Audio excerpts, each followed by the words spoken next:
Hi, this is the Real Journey Podcast, and I'm your host, Matt Cole.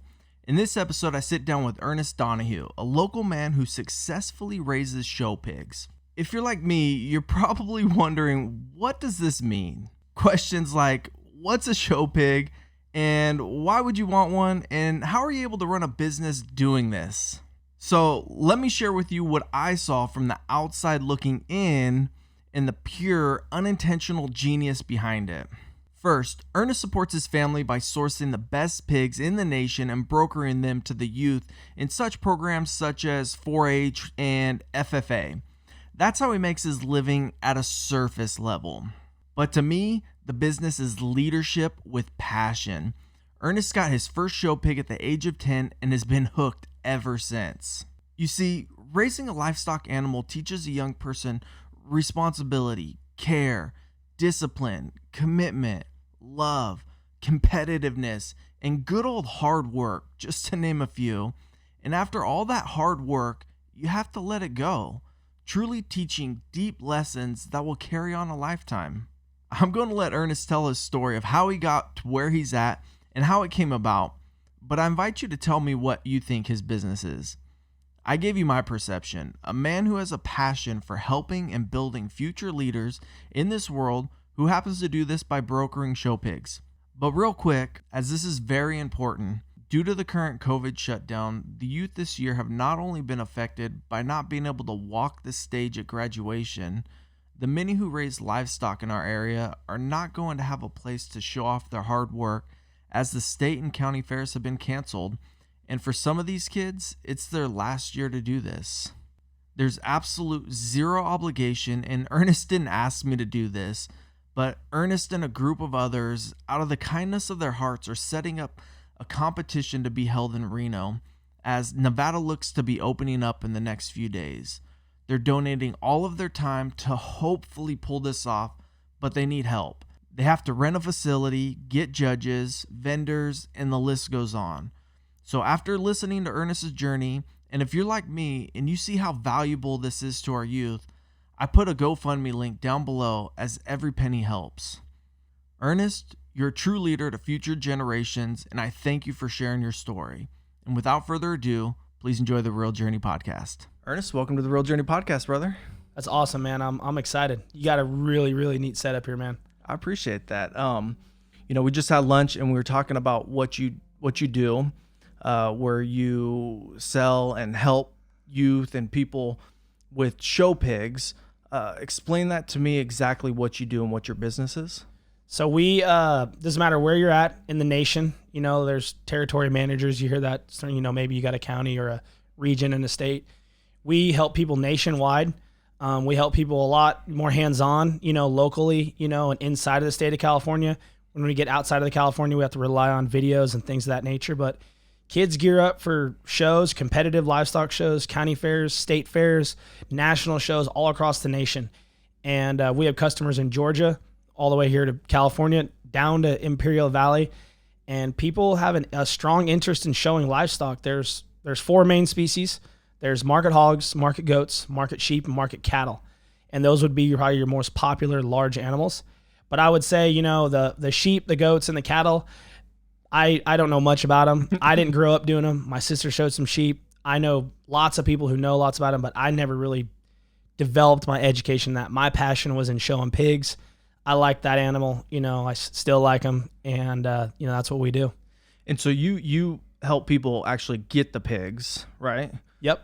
So we identify them. Mm-hmm. It's a little bit like recruiting in football. Yep. I mean, every year you have a crop of kids coming up that have talent. And then these colleges and these schools will go out and identify these players. And you got your 5 stars, you got your 4 stars. You got your guys that didn't get a scholarship, kind of like the Steph Currys, the under, the sleepers. So we do the same stuff. We have farms out there that we are connected with, that we go with all the time, every month, that we have great relationships with. We probably have 3 or 4 of those that are probably 90% of all the pigs we get. And then 10% are just, you're always looking and searching. Online sales are extremely popular in our business. Okay. So these animals are photoed, and then their genetics are displayed, and then their date of births. And then, these particular farms will market themselves online. So that, say someone like me does say like, hey, that's a good looking pig and it's in Illinois. Yeah. If they sold that live, or if they sold that private treaty in a fashion where like, how would I ever know about that? Yeah. But I get online, showpig.com, shout out Kevin Went, he's created an unbelievable platform for all the breeders in the whole nation to get their animals up. And as they get them up, people like me can see it. And so about 10% of our pigs we sell throughout the year are, I wouldn't say like repeatable, places that I go to, are probably just one time or two time situations. But sometimes those one time or two times you have success, you may find a new consistent source that can potentially help my customers. So I'm always looking and trying to find where I can find great prospects to not only be competitive, but just healthy pigs too. That's important too, because your basic customer wants a healthy pig that's going to grow good for them, get to the county fair, represent them well, and then your more upper end customers are going to want to compete, competition, and all that stuff too. And I found it, I didn't know anything about the show pigs or what it was prior to having a conversation. And I thought that, because you help develop these kids on how to train them, how to raise them, and do all that, correct? Yep. And I didn't realize like that's all part of your service when they buy pigs from you. Like anybody could just reach out to you. You were telling me if they're close enough, you'll go down, you'll help them out. Like I thought that was pretty amazing. So when I grew up, Matt, man, I wanted to win the Napa Town and Country Fair. I call it the Napa Town and Country World Championship now. Okay. Like it might as well been Mount Everest as a young kid. Like I wanted to win this fair so bad. Okay. But something that went on, or something that I learned a little bit as a young man, was that, sometimes help, or the help you get, or how you get help, or who's going to give you help, all that's kind of different. Sometimes when, you're not the star player, you're not the right guy, or you're not cool, or your parent doesn't push for it.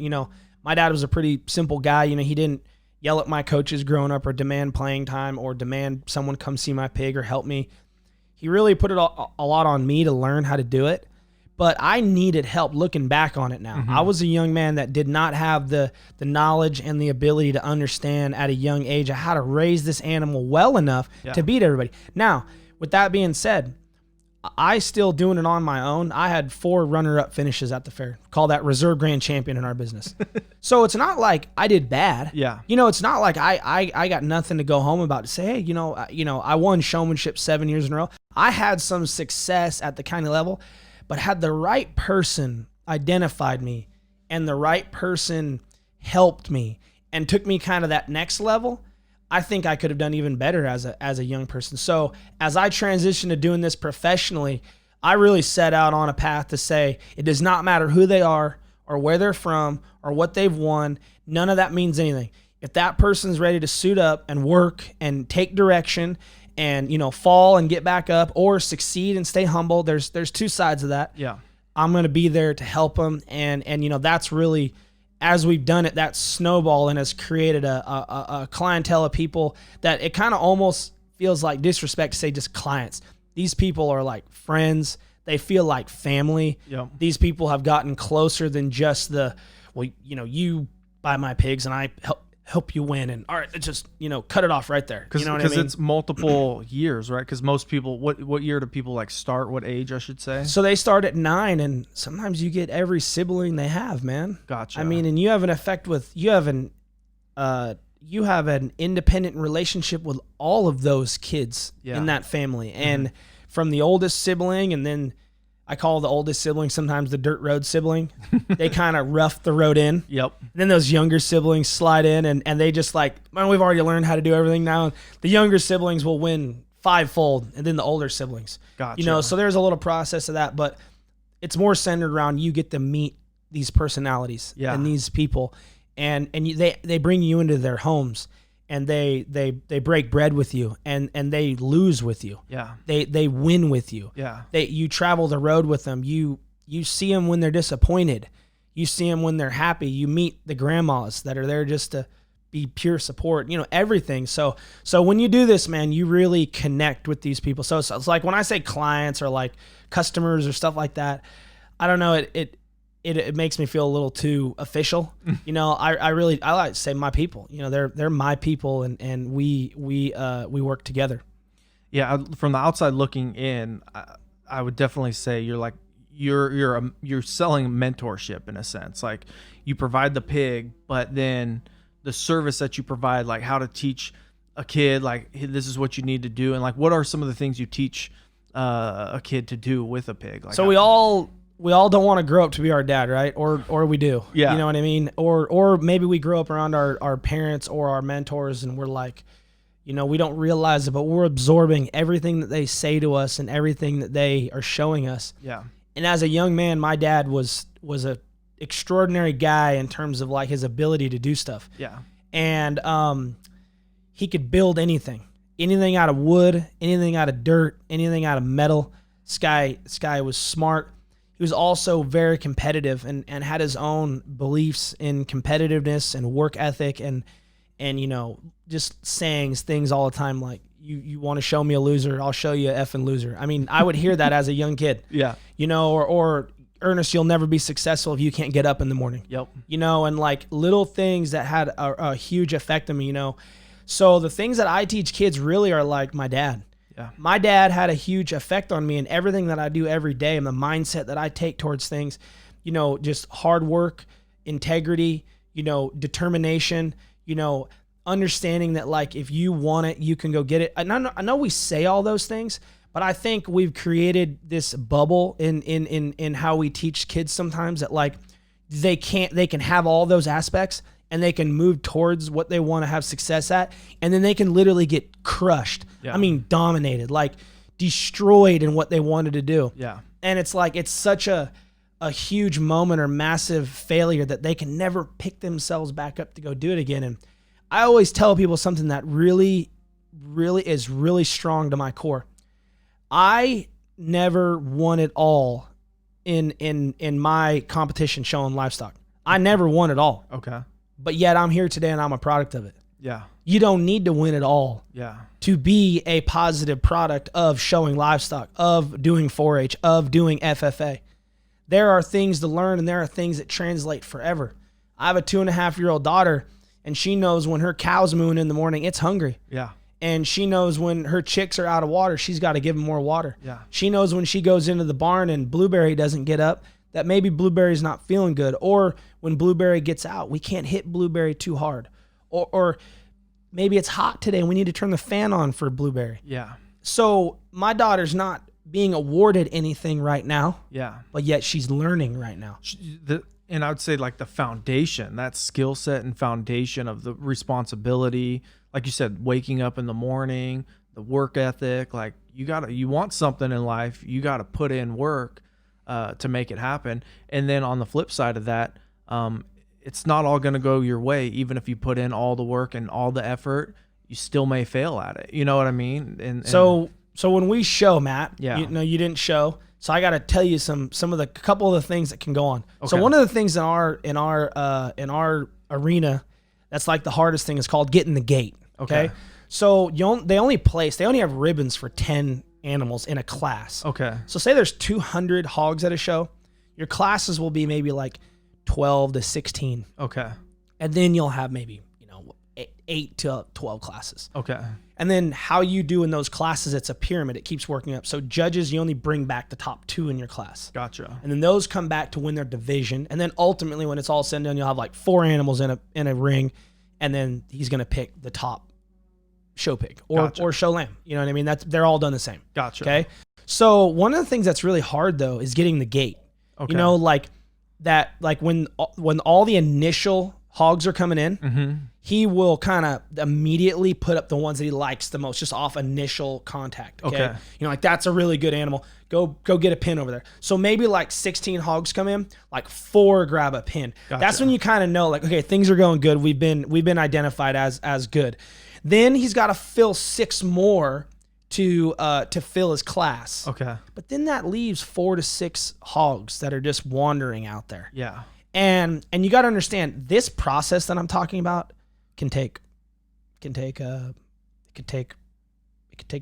4 minutes. And now is 3.5 minutes. Is this with they just let the pigs out in? No, kids show them. So kids are with them. Kids at are this using point. a whip. Yep. Okay. Kids are using a whip. They're walking them in. Okay. They're presenting them and showing them. Okay. And then a judge is observing them. Gotcha. And so then it can take 4 minutes. And then if you don't make the cut for 4 minutes, you just worked with your hog for 4 months, a month, a minute. Gotcha. And you just got the gate. Gotcha. Because your animal in that judge's eyes is deemed not quality enough relative to the competition that was in that class. Gotcha. So you got to think like that's a demoralizing thing. The other 10 animals will eventually get reasons gave on them. Yeah. So a judge will eventually place the whole class. The next process probably takes more like 8 to 12 minutes. Okay. And you'll show, and it can get intense. You get, he judges 10, 9, 8, and it gets down, and then, ultimately 3, 2, and then you get first place. Gotcha. And then he goes to the microphone.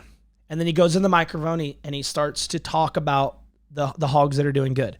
And but what's hard is, let's get back to the gate. We get back to the other part. When you get the gate and you understand, like, man, I just raised this hog for 4 months, and I'm not even going to listen. A judge is not even going to describe to me. Some judges that are nice will tell those kids that got the gate maybe a few things they need to do, but you got to kind of keep things moving. And so that's hard sometimes, man. For sure. And then, injury or things that can happen before the event. Before the event. Yeah. There's lots of pitfalls in raising a show pig and raising show livestock that can ultimately kind of deteriorate your confidence and deteriorate your excitement for the process. And when you're vulnerable like that and you're a young kid learning these things, those are real life situations, say you go for a business interview and you don't get the job. Yeah. That's just like showing a pig. 100%, dude. Like, I think it's so valuable just looking in. I didn't go through it, but looking at it, and especially with kids who are on video games and I played video games, nothing wrong with that growing up, but the responsibility at a young age goes so far when you actually get into the real world, like, because the real world will kick your ass, you know what I mean?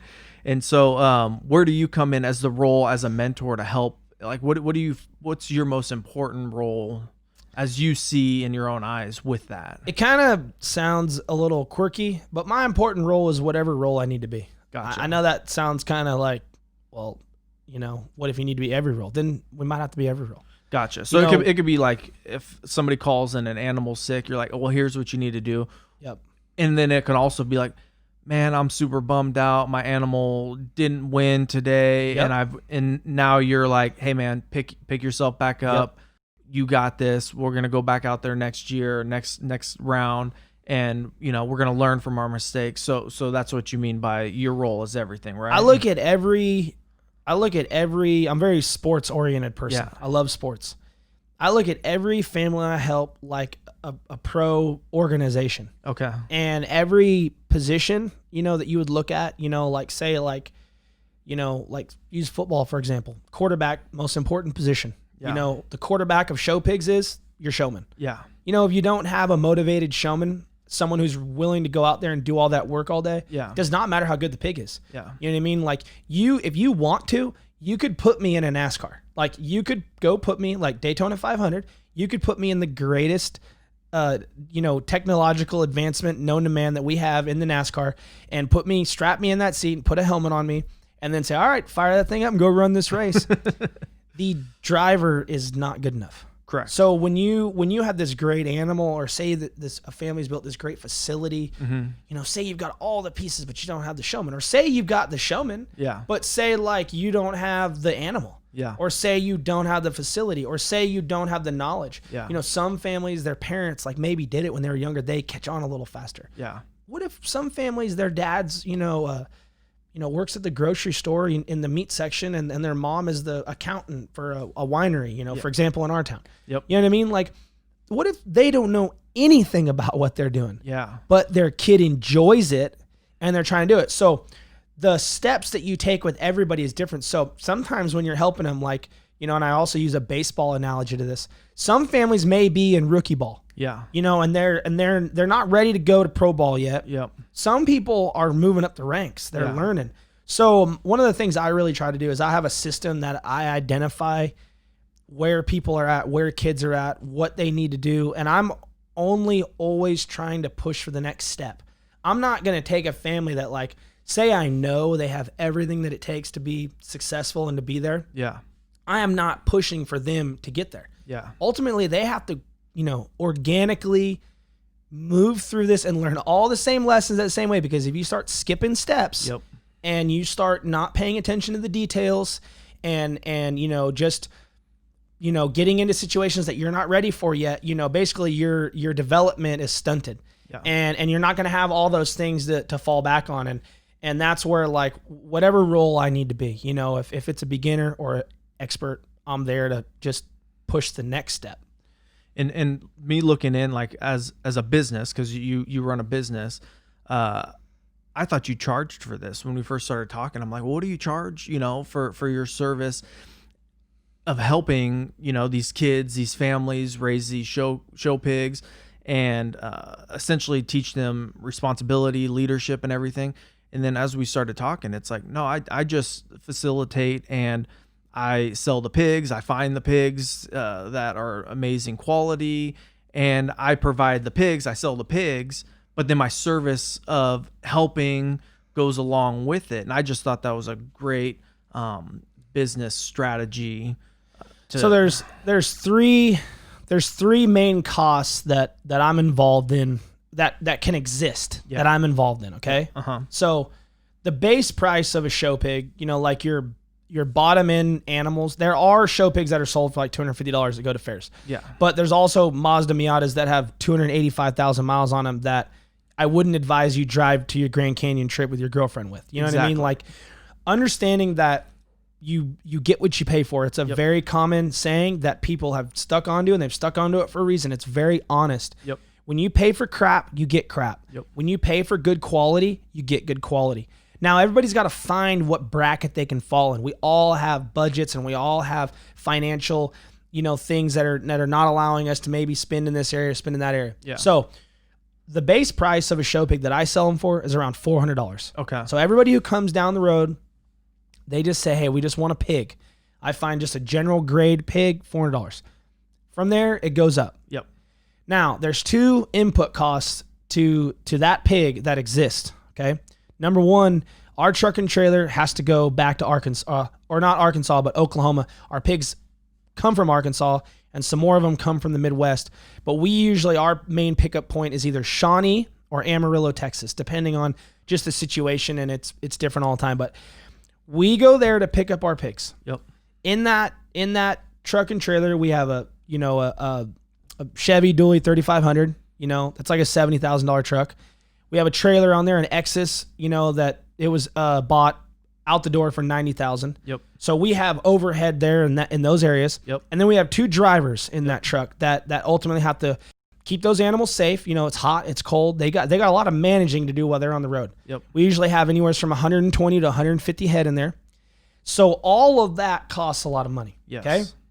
So with that being said, the going rate to get your animals hauled in my business is $150 a head.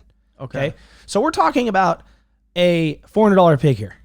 Now I'm going to charge everybody $150 a head. Mm-hmm. Okay. Now I'm going to tell everybody I'm going to be whatever a month, and they got to pay me that so that they can get help from me. Yeah.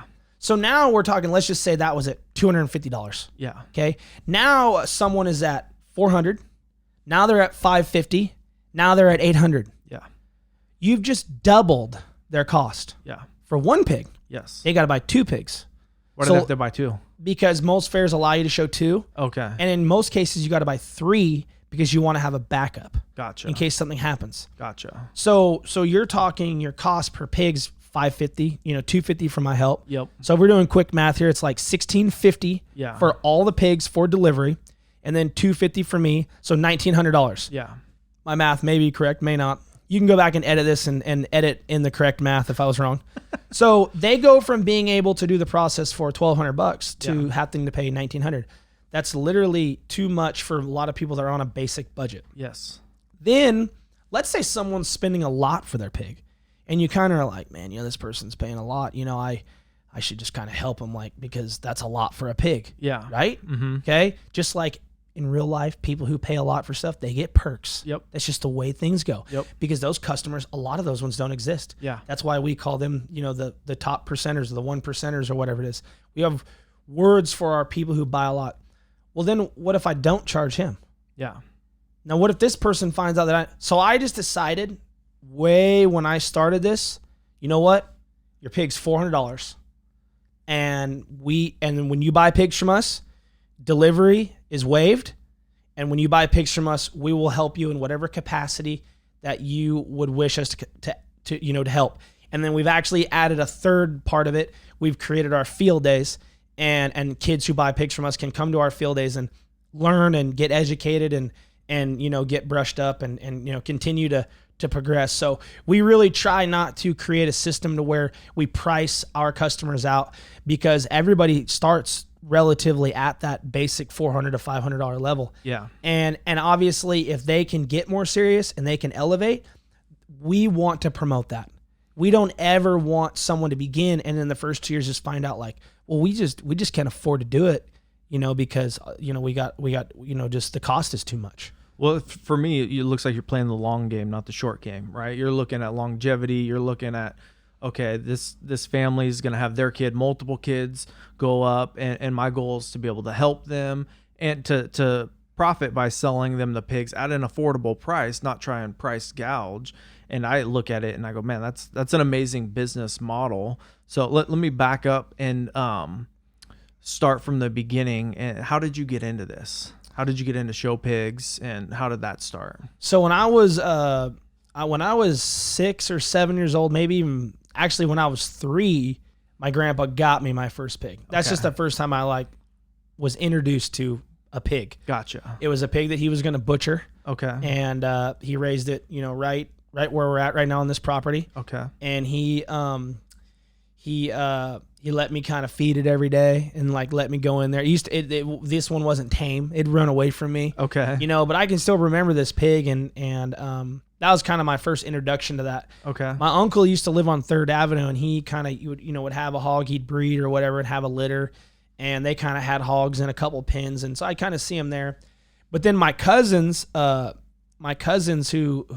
showed, I kind of went down there and watched them show. Okay.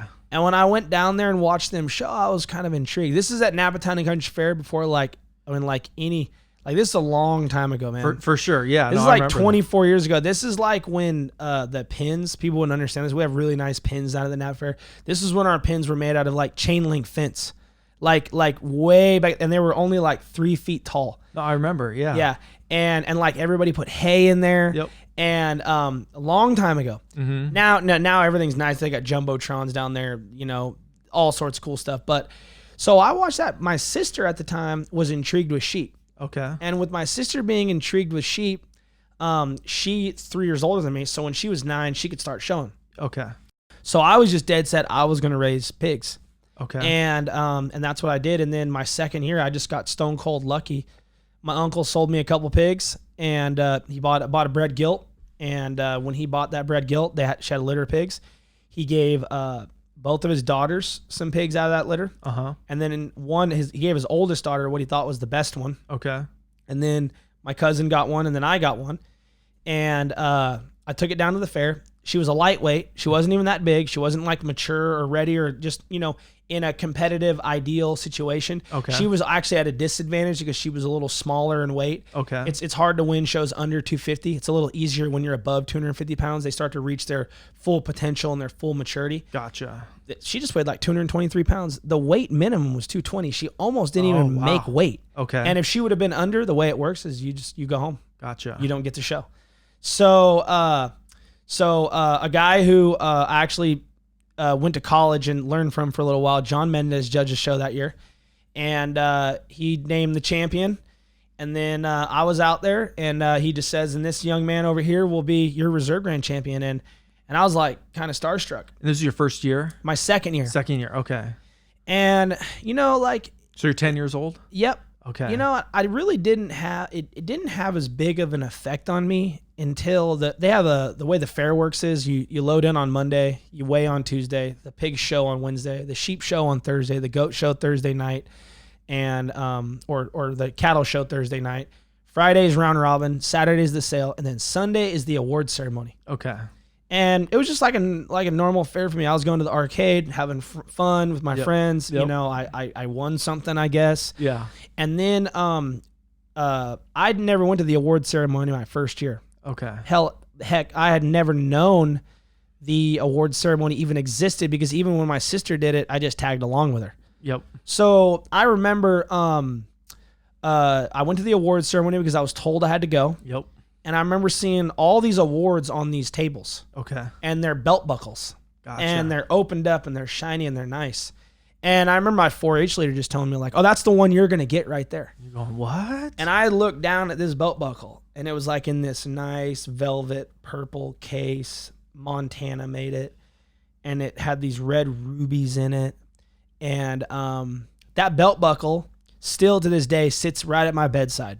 That's cool. It sits right there. It's old. It's tarnished. It's 1999. It's got an old funky pig on it. Yep. It's starting to get some discoloration on it now. But that belt buckle sits there because it's a reminder to the first time I really loved showing pigs. Okay. This was it. When they gave me that belt buckle, I could still show you. There's an old ice shack thing at the corner of where the livestock facility is at Napa Fair. Yeah. When I looked at that belt buckle, I was in. Gotcha. I wanted another one, and I wanted to win, and I wanted to do well, and then I took pride in what I did. Gotcha. And I even tried to build off the momentum and act like, yeah, I knew what I was doing. Yeah, I knew what I was doing. I had no idea what I was doing, but you got to understand, as a young man, that's competitive. Yeah. And is looking for something to boost your confidence and to give you this feeling like, I am good at this, because I believe people are looking for that. People are looking for something like that. And that moment, winning, didn't do it. It was the success of it. It was the belt buckle. Yeah. And that boosted me, man. That's so cool. And that's a great story. And were you in 4-H or were you in an organization? I was in 4-H. I was in Las Amigas 4-H. And funny side note, I actually sell pigs to my 4-H leader's grandson now. and her granddaughter. Okay. And well, actually, her grandson was first, and then that boy's little sister showed, and then their cousin, which is another one of her daughters, her son too. Okay. So I sell pigs to all her grandkids now. And so 4-H. So I was never in 4-H. Can anybody join that? What is 4-H exactly? Yep. So you can start joining 4-H. I think when you're about 5. Okay. And you can show small animals when you're younger. So what is 4-H? So 4-H is an organization where basically it's like outdoor activities. It's like, they have all sorts of things, man. 4-H is not just showing livestock. Is it a place to go? Is it an actual, or is it? It's, you have an extension here in town. It's downtown. I can't explain to you where it is, but I know where it's at. Is it almost like Scouts where you would once a week or once a month you'd go to meetings? Once a month. Okay. You sign up. There's all sorts of, there's rocketry, there's baking, there's, outdoor activities. They have a 4-H camp here in town. I've never been to it. Okay. But I've stuck mostly to just showing livestock. Okay. So I don't actually know a lot of the different things, but when you dig into 4-H at a deep level, there's an activity for everybody to get involved in. There are kids that do 4-H and take vegetables down to the fair, and they're excited about it. Gotcha. And I'm not saying that as a belittling. I'm saying that there's something for other kids to get into. Well, I think right now, more than ever, especially with video games and in such a digital world, like something like that for kids is there's no doubt about it. As a parent, everybody, you'll really learn what people think of things when they start having their kids do stuff. If someone is big into poker, and I've played some poker in my day. Yeah. And they really believe in poker and they really think it's the greatest thing. But then their kid's 9 years old and be like, Dad, I want to play poker. They're like, no, I wouldn't do that maybe. When your kid starts doing something, you're going to find out say your kid, you wanted your kid to grow up and, ride dirt bikes like we were talking about earlier. Yep. But say you've always kind of known that they're not very safe. Yeah. You kind of want to make sure that they really got the basic seed because they're not that safe. And that if they're going to correctly learn how to operate that, some steps are going to need to be taken. Yeah. So maybe you hit the big jumps or maybe you go up the big hill climbs, but that, hey man, if you're going to do this, you really need to understand how to do it. Proper safety equipment, proper technique, proper equipment. See, so you get someone who, is a base jumper, and their kid's like, Dad, I want a base jump too, and he's 9 years old. The real truth's going to come out about how they think. Well, here's the real truth about showing. Yeah. My kids, if they want to do it, I will do it. Yeah. Because, and even if they don't want to do it at a competitive level, Yeah. there's so many things that I know that they can learn and benefit from. Just the life lessons that it gives to kids. That's amazing. And so you did that from 9 years old, and how did you transition and turn it into a business? So when I was done when I was 19, I had a tough so I did really well in 99. Okay. And then I kind of had some things happen and some like parent and family stuff, like Life. Yeah, life. Exactly. Mm-hmm. So some life stuff happened. So then I got real serious about it like my freshman year in high school. Okay. Well, my 4 years in high school and then my year out, I got 3 of my reserve grands in that 4-year span. Okay. Or 5-year span. What's a reserve grand? It's when you get second place. Okay. When one person beats you. Gotcha. Okay. And then the year out, my year out, the way 4-H works, if you graduate from high school, mm-hmm. you can show 1 year removed from high school. Okay. So kids can they call it your year out. Gotcha. And when my year out, I had a really good pig that could have won the show. Gotcha. And it weighed out. And when it weighed out, I was really bitter about that because I took not winning the show like really hard. Gotcha. And I initially didn't want to do it anymore. Gotcha. I didn't set right out after I got done, and I'm going to make a business out of this. Gotcha. So what happened was I had some really good friends, or not really good friends, they're people that I knew down there at the Napa Fair. Yep. And who's Rico Avery, who's my best friend today. Yep. He showed when he was down there, and their animals always had good potential, but just a few things were missing. And so when I was 2 years removed from my last pig I showed, Rico saw me at a Napa High Vacaville football game. Okay. When I was at that football game, because I had really good friends that were 2 grades below me. Okay. And those guys, I would come back from American River Junior College in Sacramento, and I would watch their football games that year, and they actually ended up going and winning it all that year. So it was fun to come home. Yeah. So one of the days I came home, Rico was there. And Yeah. then I knew Rico showed, and I'm like, hey, what's up, Rico? And Rico's like, hey, next year, because this was in about November when I saw him. He said, hey, next year when I get pigs, can we call you and can you come out and check our pigs out? And that's really just how it started. Okay. And I went up to St. Helena and I looked at the pigs, and like their facility was incredible. It was so clean and so professionally built, and like, everything was there. And they showed me the pigs they had gone out and bought, and the pigs weren't very good. Okay. So Rico's dad just asked me what could we do here to get some different pigs. Gotcha. Well, the person who I buy all my pigs from now, I actually never bought pigs from him when I grew up. Okay. So my uncle Paul, who helped me my whole show career, he always told me, he's like, you need to check these guys out in Arkansas. Steve Cobb and family, Steve and Aaron Cobb. He's like, you need to go to these guys and they sell their animals online. Okay. And that, like, you got to understand, in 2008, online show pig sales, nothing. Yeah. way new. Yeah. And he's like, they take pictures of all their pigs, they put them up, you can check them out, but one thing that I was doing in those 2 years while I wasn't showing, or while I was a little mad, Yeah. I was looking at those online sales. Okay. So you still had an interest. Oh yeah. It was always like, it's like the girl you loved in high school, man. Like you still see her around town and you still kind of love her. You know what I mean? But that's long gone. But it's hard sometimes to just axe that out. You can't axe out, at that point I was 19. You can't axe out 16 years of loving an animal. For sure. Okay. Yeah. So even though you're a little angry, and you're really just angry because you didn't win, get over it. And did you have pigs at this time yourself? No, I was in college. Okay. I went to Modesto Junior College my freshman year and American River Junior College my sophomore year. And were you working like another job or anything? No. No, I just kind of, I was having fun at junior college. Gotcha. Yep. So, but I would get online and I would look at these online sales. Gotcha. And I was looking at these guys' pigs. Well, I was messaging Aaron. Me and Aaron joke about it to this day because my email said Skater Boy and SK8ER boy at yahoo.com. It doesn't work anymore, so don't email anything to it. So I'm emailing Aaron and I'm asking him about his pigs all the time. But the way bidding and buying works is you got to attach an email to it. Okay. So he doesn't know my name. He doesn't know me, but he knows that the email's never bought anything. Okay. He's never seen the email. But Aaron, in true great customer service fashion, man, someone called, someone had a question about his pigs. He answered the question. Gotcha. Phenomenal customer service business, man. Those guys are so good at returning calls and all that. But never a purchase. Okay. Well, when I was kind of a little unsure about where to go get pigs for this like very first time, I was going to kind of like, because I knew wherever I said we were going to go, we were going to go. Gotcha.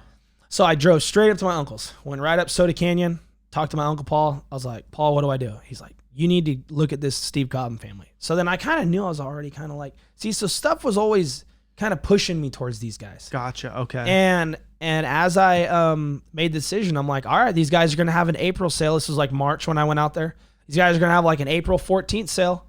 The pictures usually come up. So David was like, hey, okay, we'll check them out. We'll look and we'll see what we can get. Okay. We got 4 pigs out of that sale. Okay. And that was 12. That was in 2008. That was 12 years ago. Yeah. So 12 years ago, and I've never left. I mean, and that was, we bought 4 pigs that day, and I was helping one person. Had no barn, no truck and trailer, no credibility, no notoriety, no success, no failure, no nothing.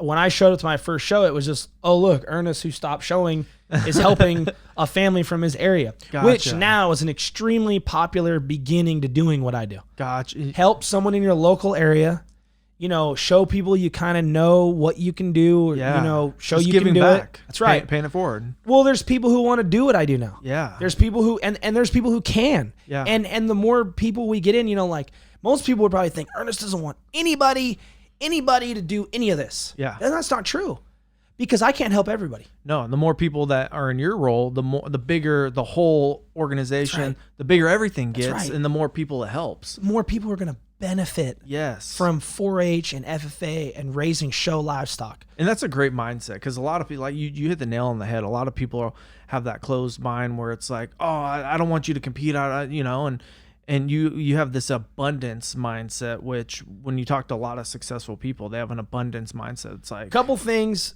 that I naturally believe in. Mm-hmm. 2 things I naturally believe in that come, it doesn't, I didn't read it, I didn't hear it, I just believe in it. Number 1, I want more people who do what I do. Yeah. Because I think more kids are going to benefit from learning and getting direct hands-on help. Yes. Okay. Number 2, a lot of people have feelings on how much information they share with people. Yes. How much of your information do you really want to give out there? Yeah. I call it our playbook. Yeah. The playbook at Ernest Donohoe Show Pigs is I'll give it to y'all. Yeah. I'll give you every play. Do you listen to any personal development or anything like that, like Gary Vaynerchuk? No. Okay. He's the guy that I listen to, and he says the same thing. He said, give it all away. It'll all come back tenfold. That's right. Yep. Mm-hmm. Because what happens is, I think when people truly feel, like the only guy I do listen to is, like I told you, Joe Rogan. Yeah. But Joe's he's not talking like this type of stuff. Yeah. You know what I mean? Like, I think that I've recognized, Mm-hmm. not think, I've recognized that when I give someone the information that they need to have success, and then it happens, there's a bond there that can't be broken, because you know what they know? They know that I actually gave them something that nobody likes to give up. Yep. You know what I mean? It's like when you ask a father to marry their daughter, and then they give you their talk. Yeah. It's I've protected her whole life now, Mm-hmm. but now she's gonna look to you now. Yep. And don't mess it up, because I know I haven't messed it up. And if I got to keep doing it, I'll keep doing it. Yep. But you understand, as a young man, when you hear someone really tell you that with conviction, that it's like, man, I can't mess this up. I cannot mess this up, because if I mess this up, he's going to mess me up. Yeah. You know what I mean? For sure. So I just feel like when we have a healthy network and a healthy environment and a healthy infrastructure to show livestock, and people can get help at any level, like we talked about, trying to win it all, to I just want to make weight at the fair and have a healthy pig. Yeah. Or the information that you get. Yeah. Some people can get that information, but in my business, the person won't pick up the phone. It goes 2 ways, right? You're willing to give it, but somebody needs to be willing to receive it and implement it, and so that's the hard part. So we don't have any transgressions about how we share information in our thing, and we have a comprehensive program, almost kind of like I equate it to kind of like how medical doctors, they make breakthroughs, and then they just put it in like that log, like the doctor's journal or whatever. They have like 3 or 4 main journals, and basically any observation or anything that a doctor observes or does or has success with, they document that, and now that information's out there for other doctors to look at, to use if they wish, and to build on. That's right, and to build on if they want. And like the way we do stuff is like, I got customers in Nebraska, Colorado, Arkansas, just all over the country. Texas. We may take things that we learn in October at Arkansas State Fair and implement it directly into when we're buying pigs in October for our California customers that are going to show in the spring. Yeah. It does not matter where it comes from. It does not matter who gives it to us. There are people within our group that are trying things or doing things that they're having success with. And as they're having success with those things, what people don't realize that are in other parts of our kind of our little group, they're going to benefit from. They don't even realize it. Yeah. You know what I mean? Like, you know, for one example, KT tape. You've seen these athletes that have like little black strips around their body. Yep. That's called KT tape, athletic tape. Yes. So like, I had never used KT tape, Matt. Yeah. Like I'd never known anything about it. I didn't know any of the properties of it. I've never used it, but I've seen it. Yeah. Didn't know what it could do. Okay. Well, it's like a great, it keeps inflammation down like incredibly well. Okay. I don't know how it does it. It's a piece of tape, for crying out loud. Okay. Well, a customer of mine in Nebraska was showing me how he was using it. On his show pigs? On his pigs. Okay. And before you know it, like I got that out to everybody. Gotcha. Not like I don't get it out to them like I only individually. I only send it to them if they need it, basically. Okay, gotcha. Like if you don't need it, then you don't need to know about it. But the minute you have that problem, boom, I got your answer. Yeah. That answer came from him. Gotcha. Or if we learn something out here, you know, it could go to the next county. Yeah. It's a comprehensive program, and it's a comprehensive, just constantly growing knowledge book, basically, of everything about how to raise a show pig. So we're always rolling, you know? And so let's take it back. So your first year for show pigs, you helped them build, and then how'd you grow? What'd your next year look like, and how did you turn it into a business? So here's the business part of it. Yeah. Okay. So I was about 2 or 3 years into this. Okay. And as I was 2 or 3 years into it, I was starting to understand how to raise a show pig, how to select a show pig, and how to project maturity in a show pig. Because ultimately, at the end of the day, like, you know, Steph Curry as a senior in high school is near impossible projection. Yeah. Tom Brady's an impossible projection. Yep. But at the end of the day, there's people that are in the business of trying to project the physiological maturity of something. Yeah. How is this going to physically grow and mature and change? It's hard sometimes, man. Yeah. Mm-hmm. You know, the easy ones are the Shaqs and the LeBrons. Yeah. Like they're 16 and you're like, okay, yep. Everybody can agree he's huge. Yeah. But not every show pig has that type of ability at a young age. Gotcha. So one of the hardest things in my business is projection, man. Because when you're wrong, you know, you just messed up. And that pig sucks now. And you thought it was going to be really good. And you said it was going to be really good. And you had this big plan behind it. And then it stunk. And so like 3 years in, you started really getting an eye for it? 3 years in, we're buying animals every month. We're going to a lot of shows. All my focus is just with this one family. So it's just one family at this point still? One family. Okay. One family. I'm just helping them. And I'm able to learn with their tools, on their dime per se. You know what I mean? Yeah. But I'm kind of the constructor of it. And you're going all across the country showing these. We're showing in Louisville. We're showing in Denver. We're showing in Kansas City. We're showing in Iowa. We're showing up and down California. We're showing in Napa, Cal Palace, Sacramento State Fair. And you were telling me some of these shows upwards winner $100,000. Like there's big money for some kids. The state shows are. There's Texas is huge. Okay. But people from California can't show in Texas. Then there's your national majors, which is Louisville, Kansas City, and Denver. Okay. And those national majors can get lucrative. Okay. But winning them are like it's a difficult process. Yeah, it's like finding a white unicorn in Napa that's running around and has a saddle on it, and you can put your 2.5-year-old daughter on it and be the perfect dad for a moment. You know what I mean? Yep. It's impossible to find. Or to win. Well, so as I started to select these, started to understand, along with their maturity, the best way to feed them, understand how to get them trained and, skin and hair, and then to get them to the show and actually get them right for a show. And I start to really get good at that. Yeah. I'm going to shows and you meet a lot of people. Yep.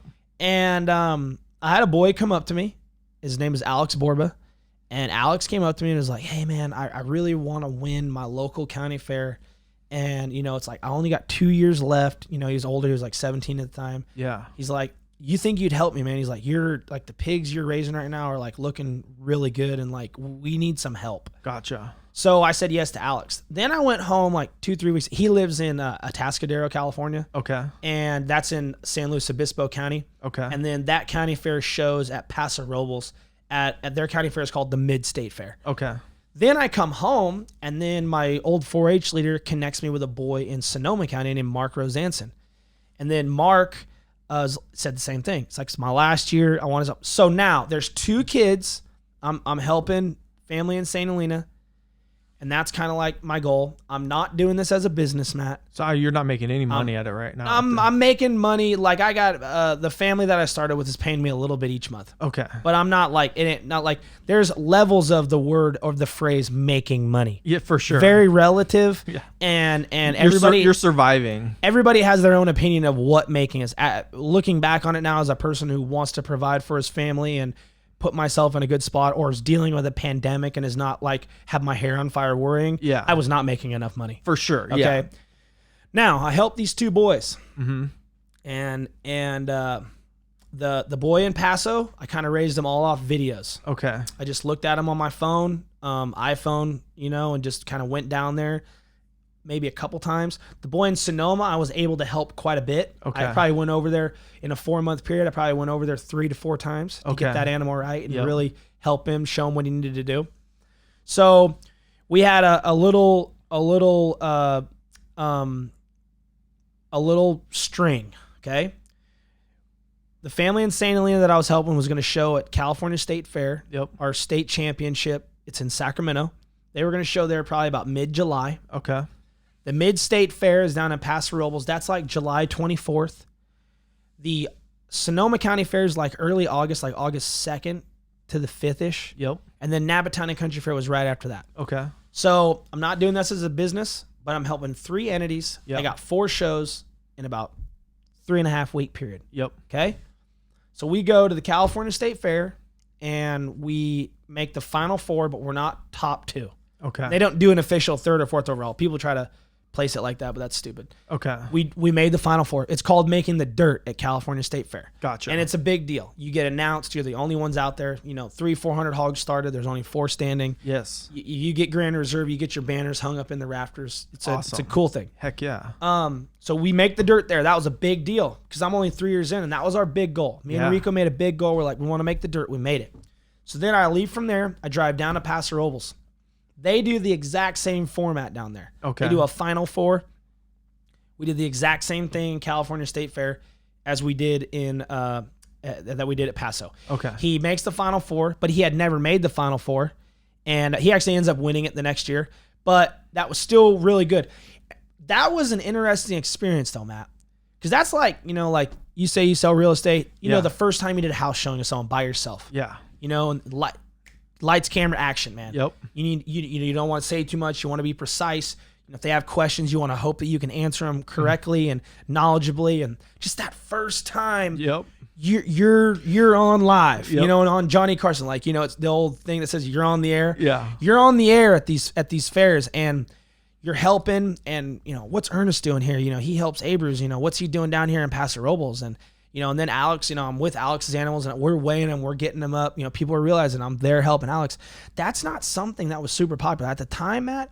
It was the person who bred your pig is who helped you. Gotcha. And so then he ends up getting 3rd overall, 4th overall, just made the final 4. Then Sonoma, the Napa. Then I go to Sonoma and we win the whole show. Okay. And that kid was pumped. He was so fired up. Yeah, he was so happy. Then we go to Napa and we get grand and reserve at Napa. We get 1st and 2nd. Oh, wow. Okay. So in this 4-week span, I mean, man, I was helping multiple families. Yeah. I was traveling, up and down the state. They put me up in a hotel in Paso Robles. I go to Sonoma, drive over to Sonoma, win that fair, helping him, kind of being the guy, get him up, do this, do that, all the stuff that you do when you're in that role. And then go to Napa, our local show, and we're able to win that. And when I drove home from Sonoma, I was like, I want to do this, but I didn't know how to do it. Okay. So then I went back to look at pigs in Arkansas with my mentors, Steve and Aaron Cobb. Yep. And I asked Steve Cobb, I said, and this conversation, probably the most profound impact of any conversation that I've ever had with someone. Okay. In terms of what it did to the course of my life. Okay. I asked Steve point blank, can I make a living at this? Because at the time while I'm doing this, everybody that I tell that I'm doing this to, they just toss it off like it's stupid. Yeah. I mean, straight up. And I know who they are, and I remember them, and they were a huge source of motivation for me. The doubters. And the haters always the are. haters, man, they fuel like Michael Jordan talks about, that was just another log on the fire, man. Yep. And I remember all my really good sized logs that could really get my fire rolling. And I would tell people what I'm doing, or I'd tell people that I love it. And they, like, people would ask, like, this is the one phrase that killed me all the time. They'd go, all right, are you still doing that? See, as in, like, they expected you to never last. Yeah, and it's just degrading. It's very degrading. And then it's almost like, do you think I'm not stupid that I can't realize what you're saying? But that's another day, another time. For sure. And I asked Steve Cobb, do you think I can make a business at this? He says, I'm not sure, Ernest, but I'm going to tell you some things that have been on my mind. I think there's gaps in this industry. That's the word he used, gaps. There's gaps in this process. And, look at what you just did here this last month. You just filled those gaps. Yeah. So, like, most people, like, for example, the breeder of all these pigs was Steve and Aaron Cobb. Yeah. Most people that bred their pigs at that time, that helped you show, or helped your kid show, or assisted your family in the process, are these breeders. Gotcha. Well, if you did get help, it was usually your ag teacher. Gotcha. FFA instructor. Okay. Yes. And then if you didn't get help outside your breeder or your FFA instructor, you probably knew someone that maybe did it. They helped you casually. Yeah. Or your parent maybe did it. It was very spotty. But when you talk to regular people that don't know, they always tell you, I just want a little help. I just want my kid to be able to, like, if your kid wrestles and you want your kid to have a really good wrestling coach. And in town, there was a guy who wasn't a gold medal, or he wasn't a world champion. He was just, like, really good in high school. And then he went and wrestled at, like, a D3 college, but he just knows what to do. It's just good, solid coaching, and if nothing's available now, if in your town, your neighbor's some, former world champion, then okay, we lucked out. Yeah. But that's not always the case with people. Exactly. Those sources of knowledge are not always there. And parents, they want the best for their kids. Yep. So Steve just said, you filled the gaps right there in that. And look how successful it was. And I'm not saying that you weren't successful, Ernest, because you aren't getting better at what you're doing. But I'm saying that you were that much more successful because help doesn't exist. Yeah. And that's, like, pushed me over the hump. I was like, he's so right. Help doesn't exist. And then from that conversation, how'd you turn that into a business where you can support your life? Because we got to make money at some point. That first year, I mean, like, we did some country stuff. Country with a K, Matt. Country with a K is different than country with a C, okay? When you do stuff country with a K, you're just kind of hustling, okay? For sure. I built my barn in thirds. Okay. We built it in pieces, phases to pay for it. Mm-hmm. I would borrow my uncle's truck and trailer, or, like, popper. I would hustle vehicles to, like, make loads of hogs. Yep. Like, we didn't have a vehicle. Like, we have a state-of-the-art vehicle now that can handle everything we do. Yes. At one point in time, we got animals in and sold them in the most janky fashion known to man. You had to be resourceful. But what we did was I started to break down California. Okay. I started to understand, what are my advantages. So the first thing I did was I educated myself about my state. Okay. I wrote down when every county fair was in the state of California. Okay. I wrote down every FFA chapter that existed inside those counties. Okay. I wrote down how many pigs they showed at every county fair. I wrote down who's there, who's knowledgeable that's already at the state scene. Who could I connect myself with? And basically, I just created a spider web of people in this state and created a connection. And then now we're able to be in a position where we sell pigs and we don't have to give our pigs away. Yeah. You know what I mean? People want our pigs. Yeah. We're very successful. We've had 3 straight state champions at California State Fair. They canceled it this year. Otherwise, there's no guarantees, but we might have gotten a 4th. Yeah. And we've won, I think I counted it the other day. We've won like 42 county fairs. There's only 60, so there's only like 9, but we haven't been to all of them. Gotcha. But at the end of the day, when we first began, it might have been like, I can send you a really good one, and then maybe that hog's worth X, but you sell it for Y. You make a deal out of it. Yeah. And then your hog goes and wins that show. Yeah. And now everybody, a popular question when it wins, where's that hog come from? Yes. Oh, that hog came from Ernest. Yes. Okay. So what I did was I infiltrated these counties willingly or not willingly. Mm-hmm. Because sometimes you can't hope for someone to call you. For sure. It's like making a cold call on something. You just make a cold call and just call it. Hey, you want a pig? They might say, I don't want to buy a pig from you, Ernest. That's why I never called you. But you miss every shot you never take. Yep. I just called people. Yeah. And I started to just, build. And then that was probably the first 2 or 3 years. And then I'd say the last 5 years, just credibility. Just word of mouth, referral. Yeah, credibility, word of mouth, but there is no replacement for success.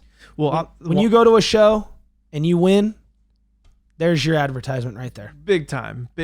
But what I hear as you're talking about this is not the winning, more the work you put in before. I wrote down every single county fair that's going to happen. I wrote down everybody who's involved. I learned how many pigs were shown. Like that was the root or the foundation of you actually winning. And to me, that was more important than saying, I won these fairs. It's like, no. You got to look at, okay, that right there is what you were able to allow you to win those because you put in the work on yourself, on your business, to make this dream or passion support you and your family and everything else. And so that's awesome, man. That's really cool. You have to, another saying that my dad used to say was, don't ever, I've been messing this up lately. I've been telling people this because I have a hard time wording it. Don't ever that's it. Don't ever penalize yourself for being the smartest person in the room. and I know that sounds arrogant, but like he used to say, like if you got an idea or you think it's good, like don't feel bad. Like maybe they shoot your ideas down, or maybe they don't like your ideas, or maybe your ideas aren't acceptable to maybe groups of people or to industries or to settings. But like when you're a self-employed person and it's just you can have any idea you want. Yeah. Well, if your ideas suck, well, your business is not going to be very good. Yes.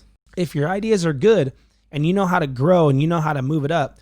7 years ago, I could show you spreadsheets. We sold 24 pigs. Yeah. Last year we sold 1,082.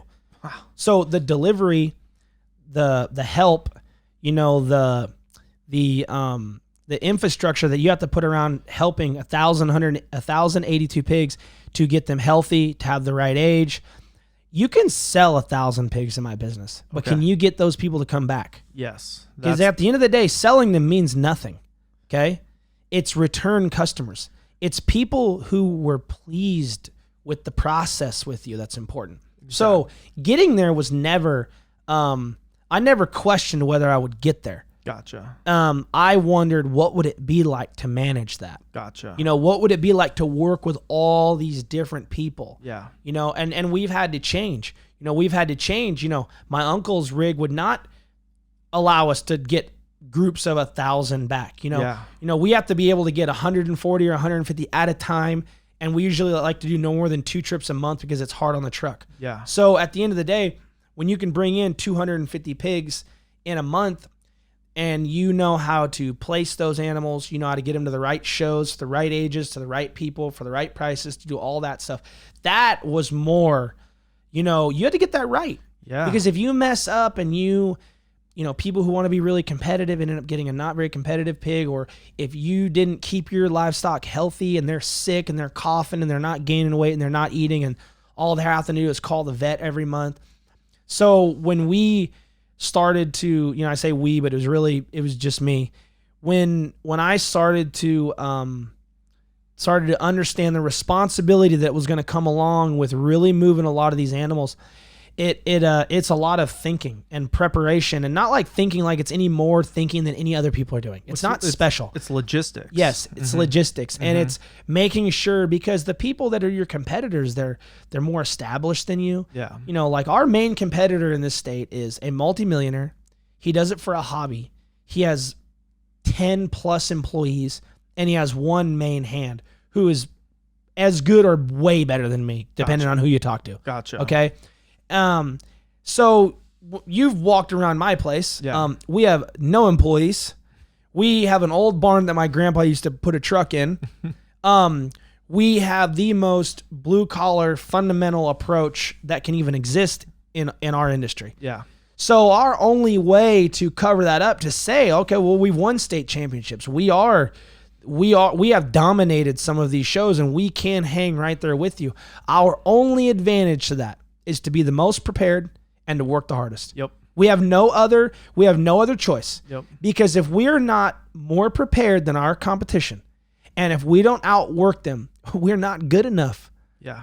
We're not good enough to afford that. Yeah. So when we go up against people and we know that they have more than us, and they have more money, they have more people, they have more resources, more ability, more everything, all it takes is for us to mess up a little bit. Yeah. And I may just be saying this just to keep myself working hard. Okay. But at the end of the day, I got to look at it that way. You have to. And it's grassroots, and pick yourself up by the bootstraps and make it happen. And you're making it happen. And I'm very impressed. And then listening to you and hearing your story, it's like, it goes down to just work ethic. It's like, it's hard freaking, you want to be successful? It's hard freaking work, like work your ass off, get in the trenches, figure out what you got to do and make it happen. You say something like a question or conversations that have happened just in the last 2 months with coronavirus. Mm-hmm.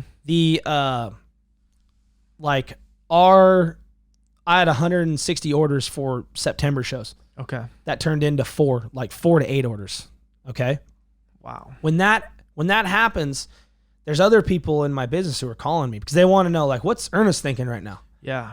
And these guys don't maybe sell as many pigs as me. Gotcha. And they're wondering, like, but they've kind of put quite a bit into it, just like me, in a way. Yeah. So there's a couple, they're financial, and there's just that heart part of it. I don't want to see this go away. Yeah.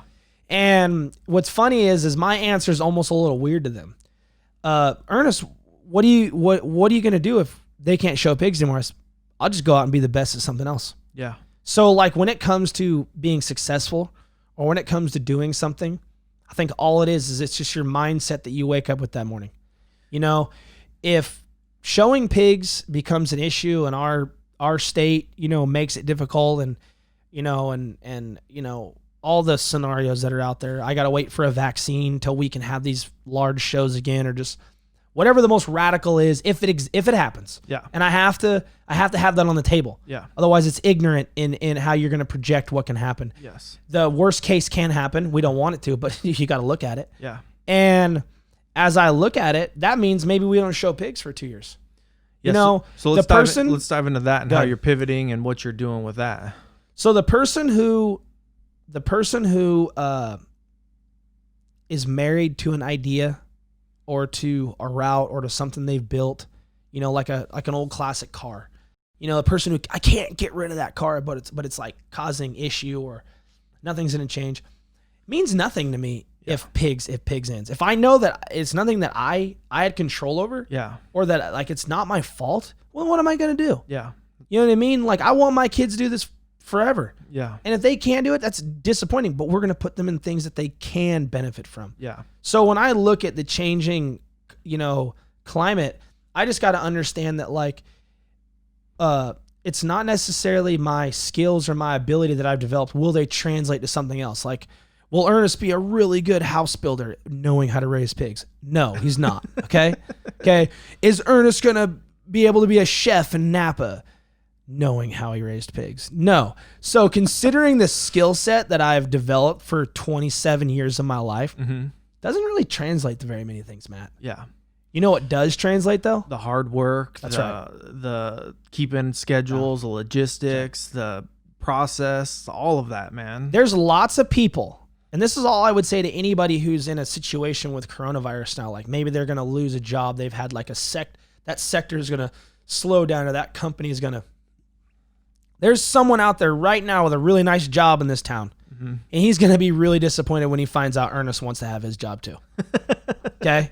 And that's not me being arrogant to whoever that is. No, you have to think that someone's on your heels going to take your position. Right. You have to have that mind. I mean, and most successful people do, because the saying is success is earned and rent's due every day, right? Yep. So you got to get up every day and put in work and make it happen. So the things that I've learned, being in a private sector or having my own business and making my own schedule there will be obviously adjustments, and this is all if this happens, but you can't let these thoughts begin when they have to begin. Yeah.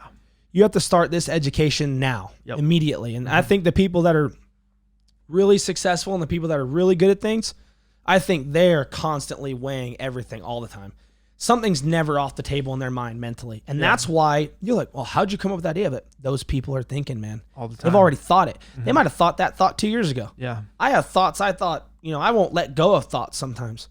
And then I look back 2 years later and I'm like, man, I remember I was thinking about that one time. Yeah. It's like my garden. I thought that thought like a year ago, 2 years ago. Well, now thought's a little closer. Things changed. Yep. So as things changed, that thought became a better idea. Yeah. So I just feel like, you have to be the type of person that is relentless in how you pursue things and how you do things. And that's why when there are 30 million jobs available, or there's 30 million people on unemployment, when there's less people or there's more people for less jobs, the big dog's going to eat when it goes to the bowl. Yep. So like another thing my dad used to say, okay, be the lowest maintenance person in the group. Yeah. Okay. Be the person who comes on time. Be the person who works the hardest. Be the person who bitches the less. Okay. Be the person who literally there's no maintenance. Yeah. Oh, that's Ernest over in the corner. Yeah. He gets here 30 minutes early. His work's always done. You've asked for a raise like 4 times in the last month. He hasn't asked for a raise in a year. Be that person. Yeah. And as long as you know your value and you know when to come get your next value, that's all you need to do. Yep. I don't need to negotiate a raise say I get into the work world. I don't need to negotiate a raise every month and beg for a few more bucks. Yep. I'm just going to work really hard for a good amount of time and then I'm coming in to get it. And they're going to know that the value that person brings. That's why I think that like people are put off in these conversations I'm having and they're like, Ernest, what are you going to do? And it's like, I'm just like, boom, and then when a vaccine happens and like say show pigs happens, I'll go from that to boom, right back to raising show pigs. Yeah. And so with that, right now they're starting to show pigs online. And so what's that transition and what are you guys doing to prepare just in case things are still shut down? So here's a couple things. That are changing right now. Yeah. So they're having what's called virtual shows right now. Okay. And with these virtual shows, they are kids will like video their pigs on the lawn. They'll show different angles of them, and then send these videos in, and then someone judges them, kind of looks at all these videos. Okay. Okay. And as they look at all these videos, they'll do it just like as if we showed in live person. Gotcha. So that's becoming something popular. Like personally, if I'm being totally honest, I have a hard time getting into it because I've shown pigs one way my whole life. Yeah. So I have a hard time believing that like we're, usually the work we put in, it's what got us to the show. Yes. And now we're going to go put all this on display, and there's just, there's no replacement to having a crowd of people and just the energy and you're in the arena. That's right. There's no replacement for when they start playing Bring 'Em Out at California State Fair and there's 4 pigs left and they're walking on the DG and the judge gives his final comments and he's going to go out and slap his champion. Gotcha. And like or when you're down at the Napa Town and Country Fair and they're, 4 foot thick shavings that they've got, and that they're going to go out and name a champion, and everybody's there, and there's a feeling to that. And when you've had that feeling or seen that and been able to experience that, it's hard to go, we're going to go win this show on a phone. Now, as I say that, that's my own personal feelings. I can also tell you from the perspective of a showman, it's a great opportunity for them to still get some recognition with the animals that they're raising. And you want to keep that tradition going because of, like we talked about in the beginning, the foundation that's built from a kid having to raise an animal, the responsibility, the work ethic, everything that goes into it. Like, we don't want that chain to be broken too. Now, there's some other things happening. Some states are opened up, like Missouri, Georgia, Texas. Like, they're showing right now, and they're showing livestock, and they've got restrictions that are different than ours. And those states, their local and their state government have allowed them to have opportunities to show. And we're close in our state. But what we've done is, so if you take July and August in our state, I would say there's anywhere from 3,500 to 5,000 pigs shown. Okay. And it could be more, but I hate throwing out large figures, like, just offhand. That's a huge pet peeve of mine when it's like, 10,000 pigs are shown. Like, I could easily say that right now just for effect, but about 3,500 to 5,000 pigs, I think, is a safe number. All of those shows have basically been canceled. Okay. So right now there's kids all from our state. San Diego's like July 1st through 3rd. Stanislaus County, like Modesto, Turlock area. Yeah. California State Fair up in Sacramento. That would have been an open show for all the kids from the state. Then you got mid-state, like we talked about, Sonoma, Napa, Yuba. There's so many fairs that are in July and August, and virtually all of them just one by one canceling, have canceled. So those kids have those pigs still on feed right now. And there's still kids who have really good pigs on feed that want to see those pigs show. And there's still kids that they just want to keep working with their pigs. And do the kids sell them at these shows? They do. Okay. There's a junior livestock auction at virtually every show. Okay. I mean, not virtually like virtual, but like, it's very rare for a show to not have a sale or some kind of sale for, like, even its champions. Gotcha. So I don't want to speak out of pocket because I have not been to all of them. Gotcha. But it's very rare for them to not have a sale. That's usually about the process. You start with a pig, you raise it, take it to the fair, you show it, then you market it, they have a sale, and then you go. And again, it teaches the kid hard work pays off at the end. The whole process. That you had something of value, that you raised it up, that you cared for it, and then you went and marketed that animal. It's really popular for these kids to write buyer letters where they send a letter to a buyer and they explain to he or she what they've been doing throughout the process and who they are and other things that they do. And so equally as much as you're marketing this product, these kids are marketing themselves too. Yeah. And they're selling themselves. And in most cases, I truly believe that's what creates the value of where these animals are, because they're above market value. For sure. Yes. You know what I mean? But these individuals understand that they're investing into these kids. Yep. And by investing into these kids in this product, you're going to get a pork chop on the side. Yeah. But more than anything, some of these kids leave, some of these fairs, 10, 15,000, some fairs 25, 30,000 in money that they can put towards things that they want to pursue post high school. Yes. College, most popular, but lots of kids will buy a vehicle, their first vehicle. My buddy in high school bought a truck cash. Yep. From raising pigs all through growing up. Yep. See, so like the opportunities that can give them in an area to give them something to boost up is really good. And so right now, something that we're trying to do is we're trying to have a livestock show in Reno at the Reno Livestock Event Center in Sparks. And it's a huge facility. I just went there the other day. Okay. There's about 7 of us on a committee. And this is going to be an opportunity for the kids that were at all, our state, big state, that all the little sprinkled out July and August fairs that they can go to. And that they can still show live. So it's going to be a big event. I think it's going to be a pretty big event. Okay. Ultimately, we have to limit it because we have to play by the corona guidelines. Rules. There's going to be guidelines and all that stuff. Drives me nuts. But We got to do it. Yes. Because it's for the benefit of everybody, that if we just play by the rules, we're going to get to show our picks. Gotcha. Yep. And we're going to get through this. We're going to right. Okay. And I think it's really, really unique because the kids that I think are going to come to this event and show their pigs, it might be the only event they show at live this summer. There's one other event that's potentially happening, and it's happening in the right county in our state right now. But, just like the way our state works, what if they just want to shut it down? Yeah. You know what I mean? The one belief that I have about Nevada is I believe that the strips are motivated to opening, and Vegas and Reno. And I believe that those casino owners have a vested interest to see their establishments open back up. Yep. And we've already read that they're looking at a June 4th target date, and that's like firm. Okay. So if they're open by June 4th at a casino, then we can be open by June 24th. So we're seeing all the correct stuff happen for us and the people we're working with. And there's 7 of us on a committee. We're raising money. We have a structure to our whole show.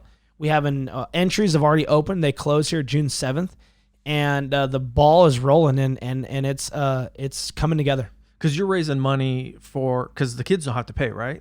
No, the kids have to enter. Okay. Entry money is a huge piece to all shows that happen. Okay. So if every kid just it's almost kind of like a raffle to a degree. Gotcha. You're putting your hog in as a competitive aspect, but you're raffling to a degree like I might win. Gotcha. So to eliminate entry money is really hard because, like, for example, our entries are a little bit more than what they'd normally be. So does the winner make money, like grand prize? Yes. Okay. Yes. Our whole show is going to be complete payout. Gotcha. None of the 7 people that are putting this show on it, or no eventual show, or no money. We're looking to, like we were talking about the other day, we're starting a bank account. Whatever goes in is going out, and then we're closing that sucker. And so what are you're raising money for? The lease, for the space, for hire staff? Yep. So we've got to pay for a facility. Yes. We've got to pay for judges. Yep. We've got to pay for panels and gates. We've got to pay for awards, for belt buckles. We've got to pay for nights for all these individuals to stay there, because that's standard procedure for when you run a show. You don't hire someone for $1,000 to judge a show and then tell them to pay their plane ticket, buy their room, buy their food, and get their rental car. By then they've zero just sum. They've just made no money. So you're on top of paying a lot of these individuals that work the show, a staff, a show manager, all the individuals that are going to check people in with entries and banners and all that stuff.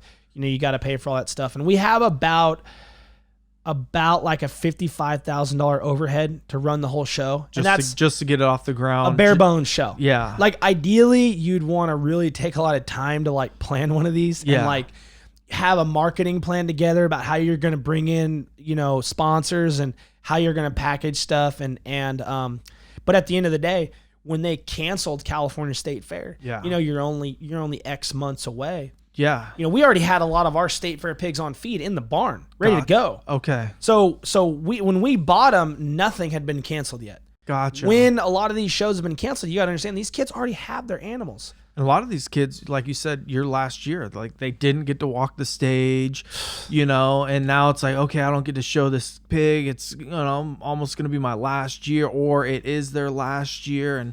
And like you said, that defeat. And so I just love how you guys are trying to put this together for the kids. You know what I mean? Without a doubt, the most demoralizing thing is a senior out there or someone that's in their final shot, however it may be, because some kids don't use their year out because they are leaving for college. Exactly. Not going to have time to come home and work with my livestock. Exactly. So to understand that, I really think there will be tears shed at this. Yeah. I think there will be people that it will mean something to have showed at it. Yeah. I think it'll mean something for that kid.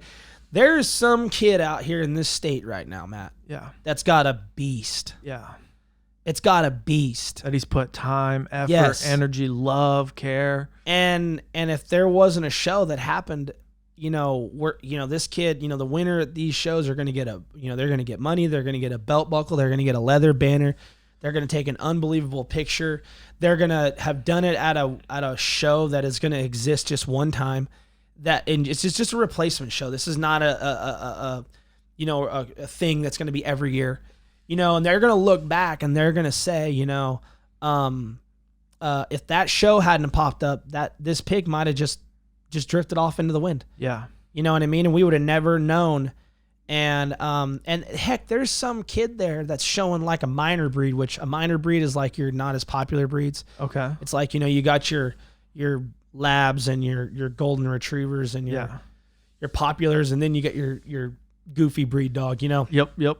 There's someone with just like a Chester, for example. Yep. That's a solid white one with like floppy ears. Okay. They can get good and they can win some overall shows, but they're not like the overall players very often.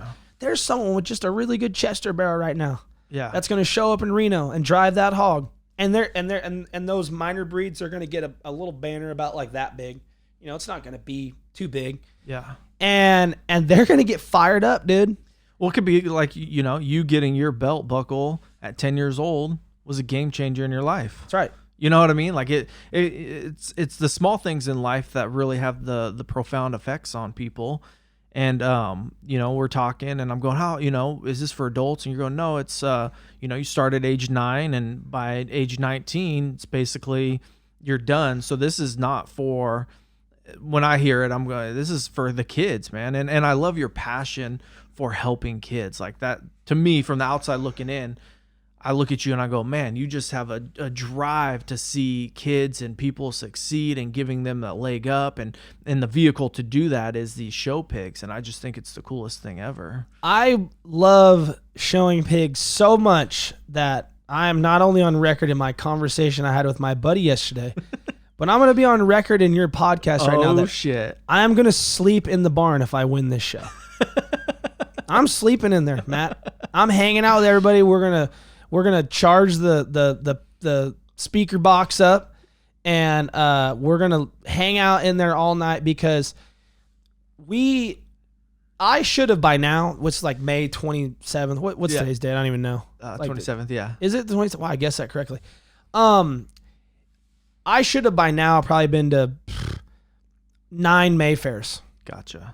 I mean, they canceled Tehama, Glenn, Dixon, Healdsburg, Sacramento, Porterville, King City.